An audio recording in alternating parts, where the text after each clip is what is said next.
This podcast is rated R for restricted. Under 17 requires accompanying parent or adult guardian. Mission 250.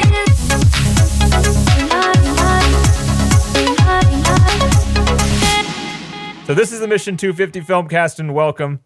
We are watching the best movies ever made, according to IMDb. We are at the tail end of, well, I don't know, is this like the roughest little stint? It's so rough in terms of how down these movies have been. We had to split it up. Dark movies. Yeah. What do we had this. We have a Clockwork Orange, Taxi Driver.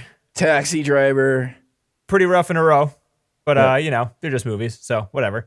That's true. So yeah, this week is Requiem For A Dream. It was made in 2000, directed by Darren Aronofsky. The synopsis is: the drug-induced utopias of four Coney Island people are shattered when their addictions run deep. And it is my privilege to go first. I'm so happy I get to go on this one. Denny. First time seeing this film? No, I actually think I watched this movie at an appropriate age. I watched this I think I watched it like freshman year of high school. I think that's appropriate. That's appropriate. I think it's appropriate. Yeah, it could be shown in Dare class. I kind of just think of it as like, I don't know, did you guys ever watch the Blood on the Highway, drivers? Yeah, films, we watched right? Mechanized Death was our video. Right. Mechanized Death. Yeah, it was just footage of like car wrecks where people died. And they're like, don't drive like an asshole. And you're like, oh, fuck, okay, Jesus Some Christ. kid literally went out, drank a six-pack, and got behind the wheel after that. I was like, fuck life, huh? Yeah, bro. It's like, oh, that's how you get out of this? Cool. So that's what it is? Fuck me. All right, fuck it, I'm going for it. But yeah, this movie definitely scared me. Well, I mean, I don't know. I was kind of one of those kids that didn't try drugs too much in my teenage years because I was afraid. I think this movie definitely helped aid to that because this movie is still terrifying. It doesn't scare me now as so much as a life-changing movie, but man, the feeling of like growing intensity throughout the course of this movie is pretty crazy. Like it starts off pretty intense, and it gets more intense and more intense, and by the end, it's like the most intense shit you've ever seen in a movie. With that compilation where everyone's life is going wrong, and it has violin music, and she's just getting shocked in the head, and his arm's getting cut off and shit. There's nothing else like it. Awful. It's like a crescendo. The movie just like builds and builds and builds until and the poor mom.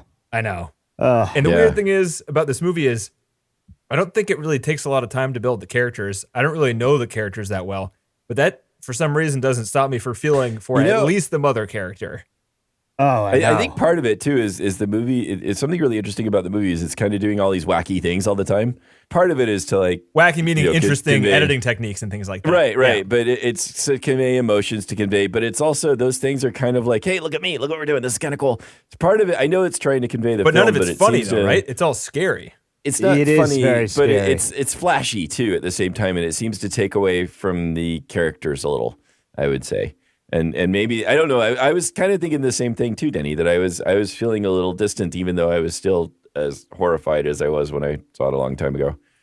Yeah, but I don't think this movie. I mean, you could add maybe a half an hour at the beginning of the movie to develop the characters a little more, so you might have felt bad for the characters then. But I don't think that's what the movie is about. Nah, I think the movie's not about the about drugs that. and the addictions. It's about the drugs, and it's about how it affects everyone. Right. That's true. You know, even the legal drugs.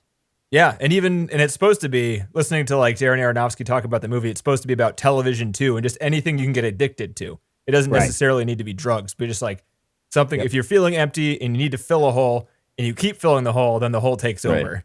Right. And there were a number of times in the movie they really just captured it, and they're very direct. Like you would see him, he's starting to see he's imagining his girl that's sleeping with the other guy, and he's seeing it superimposed on the screen, and then he shoots up and it goes away. And it goes away. I mean, it just very, or just like Jennifer Connelly standing in front of the mirror looking super depressed, and then it shows her shoot up, and then she's just like in heaven staring at herself. Yeah, right. That stuff is so good, and there are scenes that seem, I don't know, it seems like some of the scenes might be seen as I don't know, pornographic or like excessive. But I don't know. There's like the scene where ass to ass. Like that stuff is. There's just like a scene cutaway where Marlon Wayans is having sex with his wife or girlfriend, whoever that was, and the camera's just spinning as it pans out, and there's no context to that scene, so you probably could remove it and not affect the movie too much. But I mean, I think it's important to show how these people in general are living like good lives at some point. They're not like the movie's like totally depressing, but like they're having a good time. Right. While they're doing the drugs and like intermittently sort of thing. But it's like once the the money goes away or the drugs go away, then like shit gets all real goes and to shit. everything Right. is Their bad. their relationship goes. It shows, and that's something that you might in Boston experience the crazy old lady on the subway. Yeah. But Oh you man, don't that for scene sure. is so good. Was it? You don't see the path that got her there, right? Yeah. And that's what it's like terrifying because I don't know. It's just it's the same thing with any junkie, somebody who's like willing to steal, kill, whatever. You don't see you don't see the path that got them there so much, like the way this film just tries to show that, it seems, and shows them being beautiful and being in love. At least certainly not. The mom was always miserable, and that's kind of another side of it. Is like she was always miserable, but you show these kids having a happy life too, and that's it's pretty rough. It's brutal. Man, that scene of her on the subway. There's nothing movie-like about that scene, I guess. I'm trying to figure out how to describe it. It seemed like it was so easy to jump to the perspective of the people looking at her and be like, I've Right. seen people like that. Right. And I can totally relate to this, and I feel for this character now, and I feel like an asshole for judging. For thinking the those things. Yeah. Yeah. Yeah. 100%. Which is great. I felt so bad for her character. I don't even know why. I think it was her acting. Yeah, she did a pretty marvelous job, it Yeah. seemed, I think. Yeah. She lost Best Actor to, what's her name for, what is that movie called? Aaron Brockovich? Julia Roberts? Oh, Julia damn. Roberts, I mean, really? that was a hell of a movie. I though. don't know, man. But I don't know. At I the guess- time, everyone was all about Right, it. and everyone though, thought that like it was the one same of those thing. Oscars where she was owed it because like she was having a good run in Hollywood. You're like, yeah, just give it to her. She's popular Yeah. and she's Yeah, good. she's got it. Yep, but that's that exactly scene where she is she's Talking to her son? high, and she's talking to her son about how miserable best scene she in the is. movie. I think Best that scene was in the just movie. yeah, that was where she's like happy, miserable, and coked on up all a at once. dime, All at she the same switches. time. She frowns and smiles know. back and forth like nonstop. Oh, she was great, wasn't Yeah. she? That was just man, and that's a whole other thing. You just don't see an older character, an older addiction kind of character like that, or like just an older person like that, just losing their minds in that way. I don't know. It was Right. Oh. Yeah, so like her takes during that scene, she would improvise those lines, and they had multiple takes. 3 of them, Darren said, were excellent, and they could have used them in the movie. They picked this one, but they couldn't intercut them. They had to use so that entire scene was one take from her because every take would be different, and they couldn't make it make sense unless they just used one of the takes. Wow. Okay. Wow. Wow. So that's like a 10-minute long scene, 10-minute long take. I know. There Yeah. are a lot of edits, It's but it's unreal. all the same take. So Shit. she's fucking amazing in this movie. She was awesome. Yeah, Yeah. seriously. And everybody's everybody great, kinda but like was, she man. stands out on like a cast of everybody. Even Jared Leto. I was like, look at him acting Jared back Leto then. He was good, really man. good. Yeah. Jennifer Connelly was Wayne's really good. was really good. Yeah, Wayne's was awesome. They all were good. All these are really good. Yeah. Has Marlon Wayans ever done like another dramatic thing after this? He probably didn't want to. Yeah, Fuck me, man. maybe. That's it. I peaked. You know? Yeah, he's still Jesus doing Christ. like this was in 2000. He did like White Chicks after this. I mean, come on, dude, you could have had a better Right. career. Nah, he was just like, that was not good. I don't want to do that shit. It's like, ever thanks again. for the Maybe pats not. in the He's like, back. that was really Hell. depressing. He's like, I'm going to go do some Yeah. comedies. Right? Jeez. Oh, dude, he did Scary. Oh, this is what it was. So he did Scary Movie was also 2000. That movie made a shit ton Yeah. of money. So he's like, I guess this is Yeah. my career now. Right. Silly Those are comedies. easy. Probably think about how Right, much easier that probably And then was. the money right? as well. It's Just- got to be good. Yeah. Yeah, and the money was still Yeah. good, right? And he was having more fun. Fun. no fucking kidding. money. His brothers are funny too. Yeah. So like, Yeah, they're all pretty good. Damn. That's probably what it was. Well, Hey, but he was good. He was, yeah. yeah, he was damn good. real good. Yeah, I mean, I don't even know if you want to like supervise a kid. I think this should be shown to like 13-year-old kids and scare the shit Oh, out of them. jeez. Yeah. A little bit, the ass-to-ass thing and all that, that's a little bit much, I'd say. Right. Well, it's. It doesn't actually maybe show they- that much. It shows like the silhouette of an Yeah. ass and then like a wet dildo, and that's it.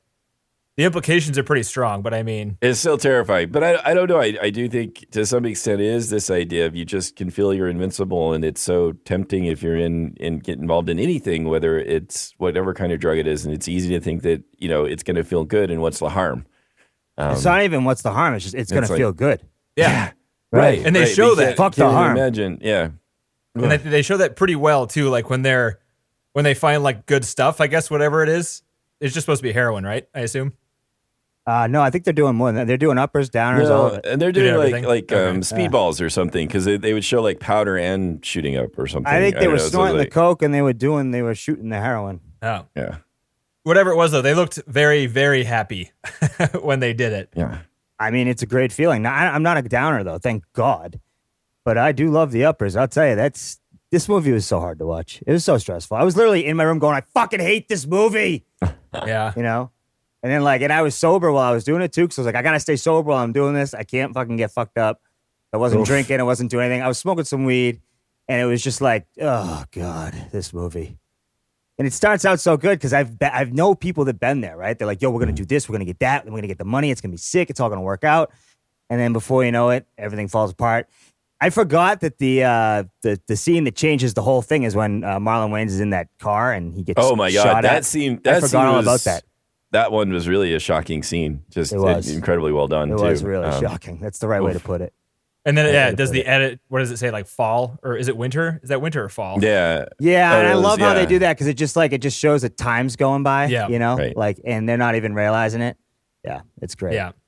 But yeah, even like the character stuff, I think there are some scenes that are kind of, if you took them out of context, like the scene where Jennifer Connelly gets the phone call from Jared Leto's character when he's like in prison and he's pretending that he's going to be home soon, sort of, and they're both kind of crying and like make believe or whatever.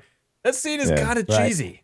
Kind of cheesy. Yeah, but a little bit. It's so Sometimes- intense. Like everything surrounding it, and their acting is so good that I'm just like, this is a dumb situation, but like I'll buy it because I know, Yeah. but sometimes it makes me feel like it's drama school or something, you know? Like it's like they've crafted something that's super melodramatic or something.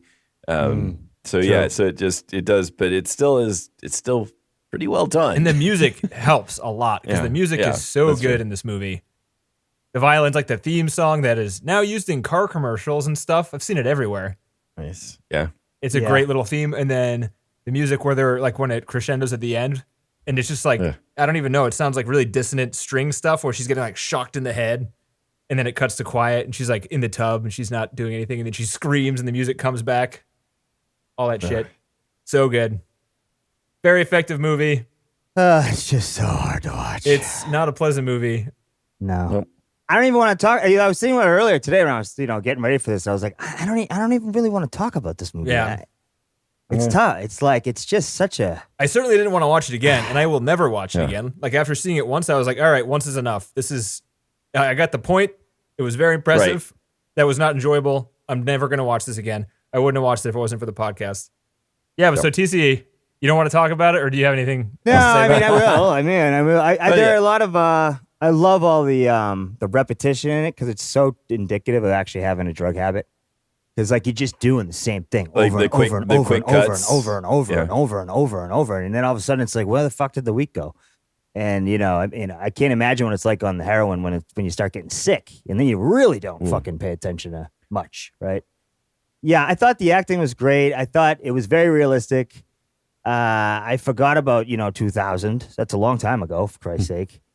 There was some dated stuff in there, but it was still great to just remember the old times. Like what? Turntables? Yeah, like him doing the turntable thing for sure. Just like the idea of a house party. I haven't been to a house party in a long, long time. Yeah. And probably it wasn't in 2000, long but time. it was like close enough. Yeah. It was great. It was good to. It was hard to see their relationship fall apart because the drugs were taking over. That was really sad. Because it's the truth. And it's like the worst part is they both knew it and they would both say hurtful things, but inside they knew that it was just because they don't feel well. But did they even like each other was my question because yeah, I think so. when he's in the hospital bed, he's like without his arm. She's too fucked up. She's too fucked up, dude. That's why he was saying she won't come. She won't come because she's too far gone. Like she can't leave. Like she's prisoned. She's in prison of this drug right now. Like the So drug if he is the went prison. back, She's there. they would still have a good She relationship. went back. She would most likely, especially if he was getting her high again. I thought he But, meant that it was like it got over. that far. They weren't that far gone when it started, right? Like I do think they had something there. I just think that the drugs ended up, being the focal point. And then when he couldn't provide them, she was losing her shit. So. Plus, he made her go and have sex with that dude when he still had a stash somewhere in his house. The funny thing is you'd be surprised how often that happens when they're doing that shit. It's like they You don't. just get greedy? You stop thinking. No, you stop thinking about logical things and your feelings and all those other things because you're so bent out of shape from the withdrawal, and it's like such a thing in front of you that you don't even have a clue about with the rest of the world anymore. So I think it just does a really good job, and that's why I love the like, juxtaposition and that's why I loved the like juxtaposition against the mother who was the upper. So like they were the downers, she was the upper, and we were getting both sides, right? Like she couldn't sit down, she was moving around, she's hot, she can't eat, she can't this, and then she's not sleeping, so her brain's going, she's not remembering shit, she's looking at the fucking fridge, it's moving. It's just like such a different fucking prison, and they just nailed it as far as I'm concerned. You know, one who has had plenty of problems with drugs before, and I'm not, afraid of saying that. It was hard for me to watch because I knew when I was watching it that they were dead on, and that was impressive to me because it's like it's hard to put those things into words for people that don't have the problems, but at the same time, it was just like you know what I'm saying? Like there's just like fuck, and I knew what was going to happen next, and not even from seeing the movie, but just knowing these people before and, knowing myself and knowing the situation of just being like, I'm so far gone. What the fuck? Where is the world again? Oh, there's the world. And luckily for me, I have like a tendency to just like shut it off and then get back to the world for a bit. And a lot of people don't. A lot of people end up just chasing it until they can't chase it anymore. And that was what they were focusing on. And I've been around those people before, and it's tough because nobody that's sober realizes it unless they had addiction before, right? Like people that get sober and stay sober, like they all know. But like someone who's never gone into that before, like they'll never know what that's like, right?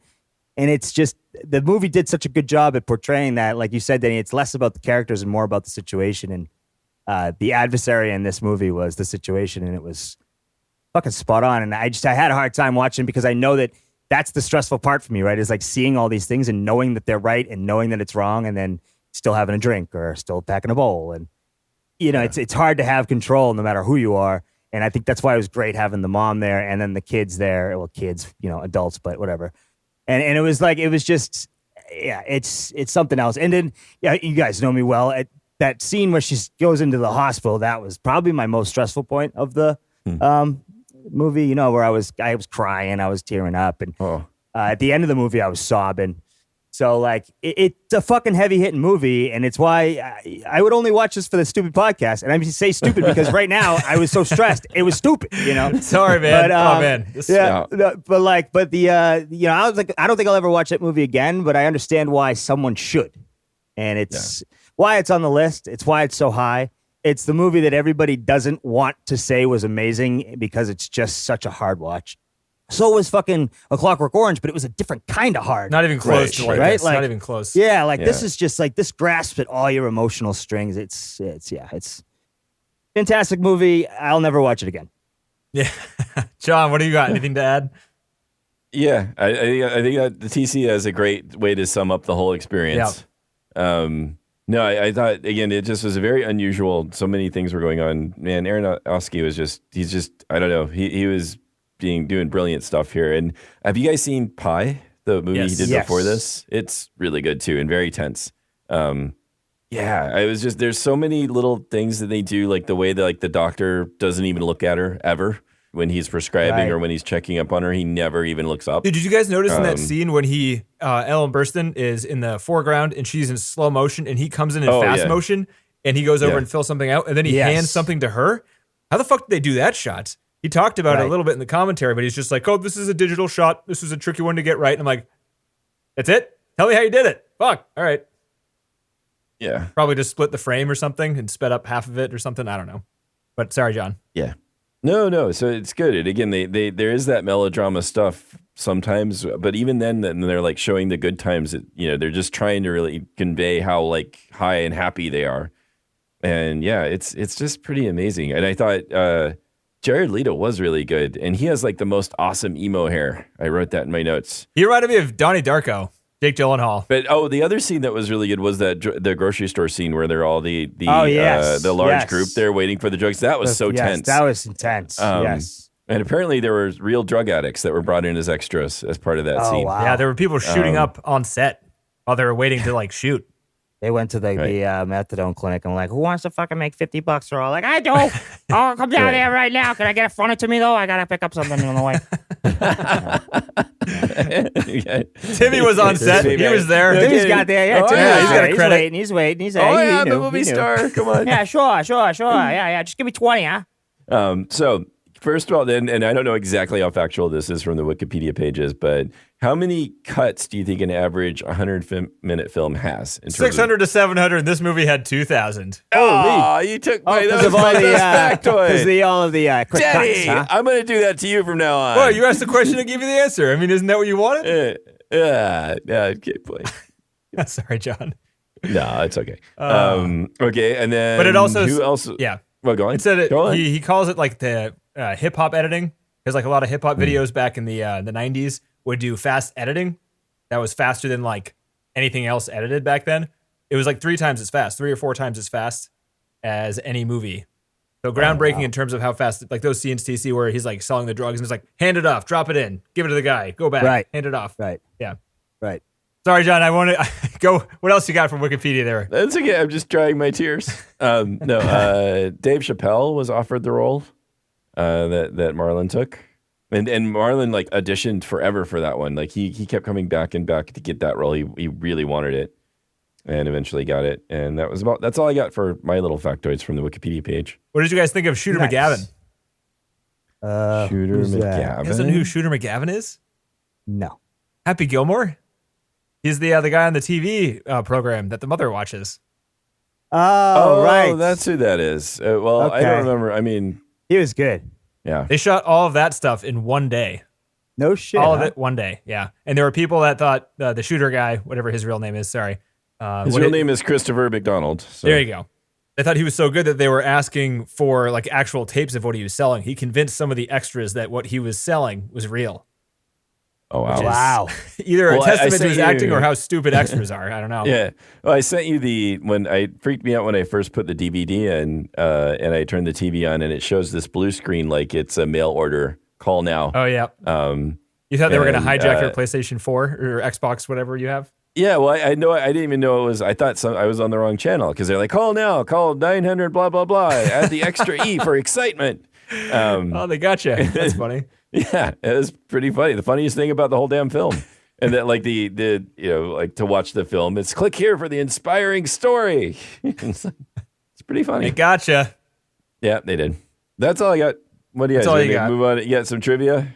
Yes. So, like, everyone from Pi is in this movie. I don't know if you noticed anybody, John or TC. It's been so long ago since I saw Pi.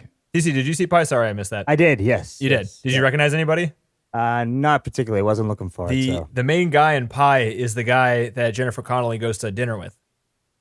God, he's the such a lawyer? slime ball. Yeah. Oh man, they did a good job of making him really hateable. That the scene where Jennifer Connelly stabs him in the hand. There's a pretty good behind the scenes. The commentary for this movie is excellent, and there's a behind the scenes that's like an hour long. It's also really good. But that scene where she stabs him in the hand, they practiced that forever because like they had all these prosthetic hands, and she ruined a few of them because she couldn't hit it with a fork. Like they actually showed her grab the fork. Her action was to grab the fork and stab the hand, and she would miss the hand and fuck up the prosthetic. So then they said, like, all right, we need a different tactic. They gave her apples to try to stab, and the apples were too round, and she was like, I couldn't stab the apples. I tried, like, so many times to stab the apples. And then they were like, all right, we'll sacrifice one of the hands and just have you practice on that over and over again. So she was practicing on this, like, all punctured up hand to get it good.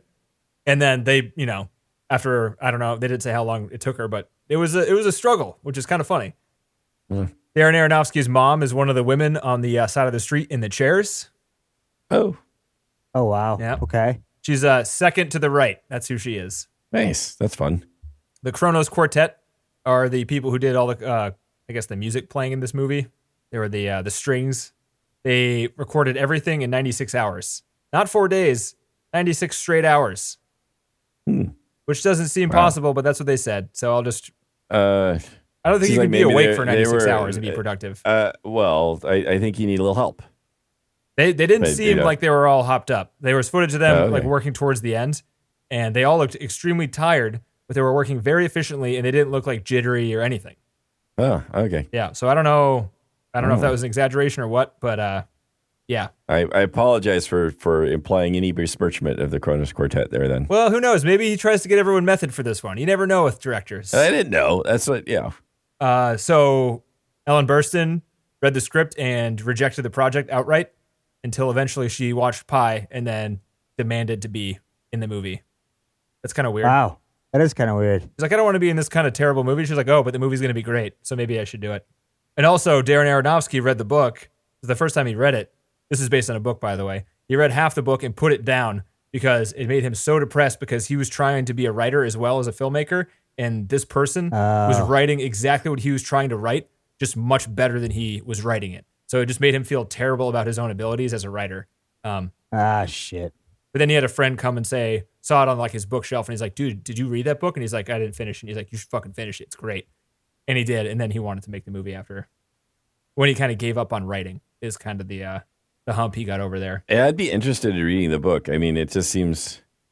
I actually don't want... I would like to read maybe the first chapter or so just to see what it's like to read it. I don't think I'd want to read the whole thing. Yeah. It's pretty close to this movie. There are only 2 scenes that Darren mentioned that weren't in the book. And the characters are kind of the same.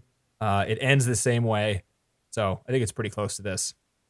His name is Hubert Shelby Jr., and he's in the movie. He's not the prison guard. Is he the prison guard? He might be the prison guard. I think he is the prison guard. Oh, that seems awful. Wow. Can you see me? Can you hear me? Yeah. Good for work. That's the writer, so that's pretty good. He wrote Last Exit to Brooklyn. Requiem for a Dream was written in 1978. Oh, damn. So... Tabby Tibbins was an addition to the movie. In the book, it's all soap operas and like, what do you call them? Infomercials and shit like that. But they didn't want to date the movie, so they created this like otherworldly TV show. It wouldn't age, is what they were trying to avoid. I didn't notice this, but Tabby has 3 steps, and they talk about 2 of the steps. One is cutting out red meat, one is cutting out sugar. The 3rd step they put in the movie, and it was pharmaceutical drugs.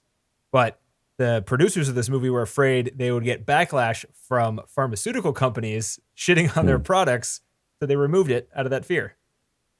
Oh, wow. Which is pretty weird. But those companies have lots of money.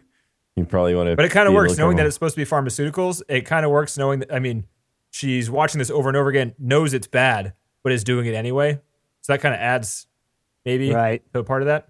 Ellen Burstyn wore a bunch of different fat suits, had a bunch of different makeups, had a bunch of different wigs for her transformation. She had like a 40-pound bodysuit, a 20-pound bodysuit. She had like a bunch of different wigs, different face masks and like neck fat things they had to attach to her every day. When she wasn't towards the end where that was like her actual self, when she was all skinny and stuff, they had to have her sit down for 4 hours before each day of shoot and take it off for 4 hours after the day of shooting. So that sucks for her. She's like an old... Yeah, that's a lot. She's older. Like, she's pretty old. They put these fat suits on her. They have her do extremely physical acting. And they also, like, there are the scenes where they strap on that camera that follows her around. And that's 40 pounds. Right. And there's nothing supporting that weight. And it's pretty far off her body. Like, it's attached all in the chest area, but, like, the camera sits 3 feet away. So that's even, like, heavier. You know, it's like putting pressure on weird parts of your body and shit. Right. It looks pretty damn uncomfortable. Seems like it. The scene she had the most trouble with was the shock scene. And she almost didn't want to do it, but they brought like doctors in to explain to her how this actually happens and how it would be good to represent how they take care of people like this, because she thought it was just excessive and gratuitous. And also I'm sure it was probably physically painful to like stress your neck like that, the way she does it.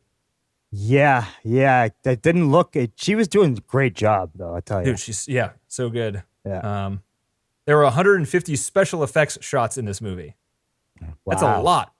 That's I mean, I don't know what a normal movie would be, really. I mean, if you think like a movie like this, I mean, Star Wars has like hundreds, but 150 for a movie that's low budget, and I can't think of 150 special effects shots. I can think of like 5. Low budget, yeah, that's a good point.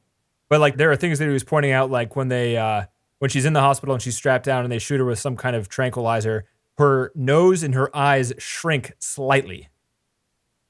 Damn. And when he points it out, I'm like, oh shit, yeah. But like when I've watched it before, I didn't even notice it because it's so subtle. But it's like, yeah, we just wanted to kind of make it seem a little surreal, you know. So we did that little thing. It worked. Yeah. That fast tracking shot where it's kind of tracking from right to left and she's cleaning her house. Yes. That was a 40-minute take. It was a robotic camera. It moved every couple of seconds, and it would just like slide to the left, click, slide to the left, click over and over again for 40 minutes. And if you notice in that scene, the sun moves and sets during that shot. So Oh, not shit. only do they That's have the cool. camera on a timed tracker and doing that for 40 minutes, they also have another track perpendicular to it on the outside of the window with a light that's pretending to be the sun that kind of tracks in the other direction and like pretends to be the sun over those 40 minutes. That's really cool. That was awesome. That is awesome. Wow. Oh, so I should mention this too before. Just like ECT nowadays is a lot less terrifying than that, and it's still used in cases where people aren't responding to any treatment. But they do. How is it less terrifying? They give you a general anesthetic. The current use is much less. So it's not like the electric chair kind of thing that's sort of portrayed in the films. It's still kind of a scary process. I guess. Well, it can be helpful. Ish. It can be helpful when people aren't responding to treatment. It can really sort of turn things around. So it's certainly still in use. Wow. But it's usually it's not necessarily a first line thing by any means. Well, that's good. But, Not that first. So- Good. That's good. I know. So Pi was shot entirely guerrilla style. This one they had to hire union workers because it was like a Hollywood-ish type of film. Like there were actual producers on this movie. So Pi was filmed in New York. This movie was filmed in Brooklyn. The union film guy they got, you have to have a cop if you have a union film, I guess. And the cop that they had was the cop that gave them shit while they were shooting all around New York, guerrilla style for Pi. So he knew Darren Aronofsky, and he was like a stringent asshole with all the rules the entire shoot. Huh. Mm-hmm.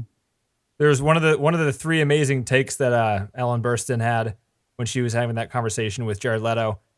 Darren Aronofsky kind of yelled at the cinematographer towards the end because he noticed that the frame, like the shot, was misframing Ellen's face. And he started yelling after the take was done. He started yelling at the cinematographer, and the cinematographer turned around and he was bawling his eyes out. And he steamed up the eyepiece, and he couldn't see anything Oh, because her performance made him cry on set for Holy 3 shit. minutes. He was crying the last 3 minutes of that 10-minute long take. Wow. So Darren is not Poor mad bastard. at that because yeah. She's like, oh, it's okay. it's like, oh, I'm sorry, dude. I'm sorry. Let me get you some tissues, buddy. I didn't mean to yell at you. Yeah. You're actually crying. Okay. Keep going. So the color schemes of this movie: in summer, all of the light is yellow and warm. In the fall, it's all blue, natural light, like bluish gray. And in the winter, it's all artificial light from TV, light bulbs, lamps, that sort of stuff. So that helps the downfall feeling of the movie as everything gets worse and worse. The actor who sleeps with Jennifer Connelly ate 5.5 steaks the day he was shooting that scene. Whoa. It's a lot of steak. What for? Was that? Damn, that's a lot of steak. Oh no, He it's was just 'cause chewing. of He's just chewing steak He's like just throughout chewing. that scene, just shoving steak into his right. mouth. That was his whole thing in that scene. Yeah, So, that's right. 5.5 Wow. steaks. That doesn't sound too enjoyable. No. Probably good the first steak and a half, and then Yeah. Sorry, I wasn't like putting it together that it was part of the scene. I was like, oh, he did that to prep. So yeah, it's like he's got to get ripped yeah. for the scene. I need to just look nauseous so that people hate me even more. Am I sweating beef yet? Do I look gross? I gotta eat some more steaks. The TV scene where she's watching the TV and the walls come apart and the TV show comes alive in her living room. Yeah, that was is, impressive. 60 pages of storyboards for that 5-minute long scene. Holy shit. Yeah, that was the hardest part of the shoot by far for everybody. Wow. The fridge caught on fire once. They had this nitro can they put inside of it that shot the mist out of it when it was opening up, and that actually melted it and made it catch on fire once. But also it pistoned it into the ground and made it jump, and they had to hire a SAG puppeteer just to run it, just by because that was a requirement for that sort of thing. So Damn. yeah, some SAG good puppeteer got trivia. hired for this movie. Yeah. Doing the fridge. Yeah, so the Pie was shot guerrilla style. That subway scene was also shot guerrilla style because they couldn't afford subway scene. So the guy with the long hair in that scene is just one of the producers of the movie. The guy who says fucking wacko, that guy was just a guy in the subway. They asked if he could shoot him, and they said sure, and they put him in the movie. Wow. They had MPAA troubles. What is this movie rated right now? He said I think it sounded like they were rated NC-17 for a good long while because of the orgy scene towards the end. Yeah, show it to 13-year-olds, he says. Yeah. I don't know, man. I think I kind of agree with this. This movie is not. It doesn't show that stuff and make it look awesome. You know what I mean? It's like be careful with all of this stuff. Yeah, but that doesn't matter. I don't think that's how they rate things. No, it's not. But I mean, Yeah. It's not a perfect rating system for sure.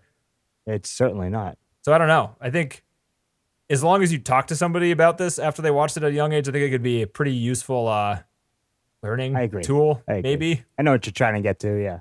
And Aronofsky defended his use of that orgy party. If you couldn't tell from his wanting to be a writer and writing about these sort of things, he's had a history with drugs himself. And that orgy thing he defends by saying, I wanted to show what it was like. And if you think that's bad and unrealistic, I've been to parties that are a lot worse than this. This is tamed down for what actually happens around drugs. You have no idea. Right. And I was like, fair point. Fair point. Yep. Makes sense. And this is the most gratuitous thing that's ever been in a movie. And yet people who make these movies, some of them, having parties that you wouldn't put on a film, you know? Exactly. Oh man, the best part of the making of is the scene where they had the bone saw. It looked like an actual bone saw, but it was a prosthetic arm, and they showed the different takes of them sawing into the prosthetic and all the blood coming out. Man, that was There's nasty. only like a half a second so shot, gnarly. but like they were having so much fun on set while they were doing it. They were it was so gory, like what actually happened, like before and after. The shot looks pretty realistic, but like if they had kept any more in, it would have looked so fake. Like there was so much blood coming out of that thing, and it was just spraying in everyone's face as they were shooting the film, and they were all crouched down with the camera for the close-up, the sound guy. They were all just being covered in blood, take after take, as they saw through these prosthetic arms. That was wow. Aronofsky talked shit on movie making, the entire making ofs and commentaries. He's like, dude, it's just so hard. It's so stressful. But then that one time, he's like, this was fun. This is when movie making is fun. I was like, wow, dude, you're fucked. This is what you like? Maybe you should make horror movies. That's fair enough. Yeah, true that. Well, I mean, Mother was sort of a horror movie. Was it? Did you watch that? Yeah. Was it worth? I've heard so many different opinions on that movie. I don't know what to think of it. I did not know what I still don't know what I think about it. Should I watch weird. it? Should I watch it? Yeah, you should watch it. Nice. You should watch it. I will watch it. Yeah. On your sole opinion there, on John. your recommendation. Yeah, freaking weird. I mean, the only, for some reason, I kind of think of it as like Enemy. It's just weird. Yeah, I mean, you've liked his other. I mean, The Wrestler, I really liked of his. Great Black movie. Swan. Black Swan, great. I love that one. That one's kind of a horror True, film Black too. Swan was crazy. And then Noah. Never saw that one. That one looked terrible. I think I saw that one. It was pretty terrible. It was just Dude, very speaking strange, of, but I just also- saw a trailer today of Russell Crowe, a new Russell Crowe movie. I forget what it's called, but he's looking real fat, and it's a movie that says in theaters July 1st. In theaters July 1st. How does that even happen? I don't know. It's a new trailer. They're gonna start putting movies in the. Is that gonna happen? I thought movies were done don't for the think year. so. Yeah. I think yeah. It will be. I got excited. First, I was like, wait a minute. The first to screen in theaters. I was just reading for this from the LA Times. And the movie's called Unhinged. It can happen to anybody. Yeah. It didn't look bad. It's all dark. And he was like, he has a real full beard there. For a minute, I thought he was wearing like a COVID mask, but no. No. Unhinged. So they're saying it is going to be in theaters. Yeah. That's July crazy. 1st. Let's see how that goes. I mean, What? So there was also, the last thing I'm going to say is that Jared Leto had an interview with Rolling Stone after this movie was made, and he said to get into this part, he hung out with a bunch of heroin junkies in New York for weeks beforehand, that he lost 30 pounds. And I don't necessarily disbelieve those two things, but he also said that he shot up water when the heroin users were shooting up heroin just to see how it felt. Oof. Can you do that? Can you just shoot up water? Would that I not wouldn't completely doubt fuck it. you up? I don't know. No idea. Dr. John? No idea. It doesn't sound like you'd just be able to do that. But I have no idea. I know air will kill you if you just like put air into your Yes, blood. I know that'll kill you, yes. but like, so I just at face value didn't necessarily believe that, but maybe I don't know what I'm talking about. Maybe Yeah, he I did have no shoot up idea. water. Is it time for Google to help us on this one? Can Yeah, let's you try and do shoot up water? There's like a sober recovery thread here that I'm looking at where somebody said tracks and said that he is shooting up water. There's some people saying that it wasn't useful to them. Like they're in the context of junkies trying to do something while they're trying to sober This water up. is not getting me high, damn it. No, but they're trying to experience. I mean, there's all this other stuff you associate with getting high, so they're just trying to recreate all of that, including the pain, and to just sort of like get something, even when they're not using the drugs. So, Wow. apparently brutal. they can do that. So he said he did that. So I don't know. Depends if you believe him. Does seem extreme. It does. TC, would you put this in the top 250? Yeah. John? Yeah, Yeah, I would too. Timmy. Ah, fuck off. I need a hit, bro. Yeah. So we have a choice now. We actually have a choice. Oh. Next week's movie is very lighthearted on the list. We could watch that, or since we're still stuck inside, we could keep doing the thing of trying to find a movie that we might want to watch that's easily streamable. What do we think? What's next anyway? Amelie. Oh, well, that's a good. I think nice. maybe we could go with Amelie first, and then find another one like even Yeah, after Amelie, that just works. because it'd be to have a nice, uplifting, happy one, regardless of what we pick Right. next. So Let's see what's after Amelie. Braveheart. Oh, geez. oh Oh boy, boy. 4 hours of Mel Gibson. All right. all I remember is how that thing ended. Freedom? Yeah, Freedom. but not really. Not for him. He's dead. Not for Oh, him. he's dead. And hey, spoiler! Oh, that's all over. Oh, shit. Who hasn't seen Braveheart? Come on. Right? I don't know. Movie was on TNT 3 times a week back when I had cable. Well, we'll do some look around, see what's coming up that we might want to see. Yeah. Yeah. Sounds good. And if we don't watch Amelie next week and put another one in there, yeah, we got bored and decided to come up with something else. Yeah. As we've done recently. As we have done. Yes. Yeah. But thank you for listening. Mission250filmcast.com is the website. Rate and subscribe on iTunes or podcast apps or whatever the hell you listen to. Just tell your friends. Yeah, tell your friends. That's it. That's That's it. all I got. Yep. That's all I got. Yeah. All right, Oh, yeah. guys. Oh, yeah. Talk to you guys next week. All right, guys. Take care, guys. Later.